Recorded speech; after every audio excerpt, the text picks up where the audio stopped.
요즘에 이제 미끄럼 방지 시공에 대한 니즈가 점점 많아지고 있어요. 여러분들에게 이런 업체는 좀 되도록 피하셨으면 좋겠다라는 걸 좀 여쭤보고 싶어요. 우선 이제 홈페이지나 유튜브 채널이 있는지도 좀 중요할 것 같아요. 이렇게 홈페이지 만드는데도 돈이 들고 특히 유튜브를 운영하는 데는 돈이 정말 많이 드는데 네네네. 그만큼 회사를 장기적인 안목으로 키워나가고 네네네. 있는 그렇죠. 거고 또 유튜브 운영하면 자금이 필요하기 때문에 그만큼 네네. 시공이 많고 자금적으로 안정적인 즉 시공이 많은 회사임을 유추할 수 있기 때문에 네. 그런 거군요. 두 번째로는 전문 상담사가 있는지가 굉장히 중요합니다. 저희가 굉장히 중점적으로 두는 게 있습니다. 얼마 전에 우리 팀장님들 4분이 모여서 본사에 와서 이제 샘플 타일을 하루 종일 제작을 했었어요. 제작을 한 이유가 뭐냐면 샘플 시공을 해드리는 게 보통 한 2시간 전후가 걸리는데 저희가 방문을 드렸을 때 샘플 시공을 해드릴 수 없는 환경에 있는 분들도 계시고요. 가능한 분도 계세요. 그러면 제일 중요한 건 시공을 했을 때 어떻게 되는지를 먼저 미리 보기 하듯이 봐야 됩니다. 왜냐하면 우리 상황에 맞게 시공을 했을 때 시공 결과가 어떤지 마찰 계수가 잘 나오는지 이런 부분들은 굉장히 중요하다고 봅니다. 우선 시공 경험이 풍부한 기업인지를 보셔야 될 것 같아요. 저희는 사실 기관 관공서 시공이 굉장히 많습니다. 전국의 반다리, 그 다음에 체육센터,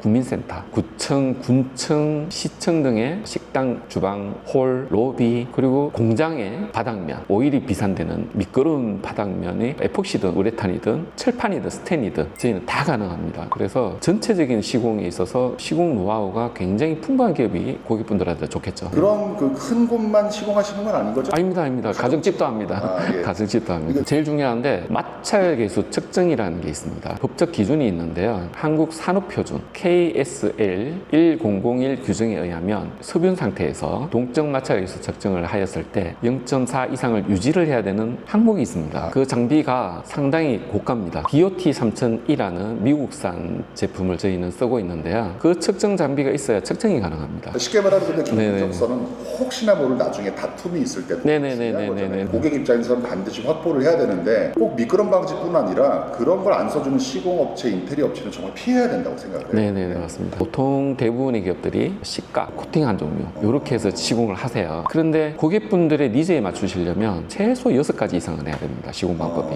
우선 AS가 확실해야 됩니다. 이 부분이 왜 중요하냐면 현장 상황에 따라서 아무리 시공을 잘하고 바인더가 정말 좋고 프라이머가 좋아도 하자가 나는 경우가 있습니다. 그런 경우에는 9번이고 10번이고 손해를 감수하고서도 그걸 해결해 줄 수 있는 능력이 있어야 됩니다. 예를 들어서 수많은 바닥 재질 그리고 상태, 갓 시공한 곳과 10년이 넘은 시공처 그리고 습기가 있는 곳, 수증기가 있는 곳, 세제를 쓰는 곳, 기름을 많이 쓰는 곳 각각 다 다릅니다. 그런 바닥 재질에 대해서 끊임없는 연구가 필요하고요.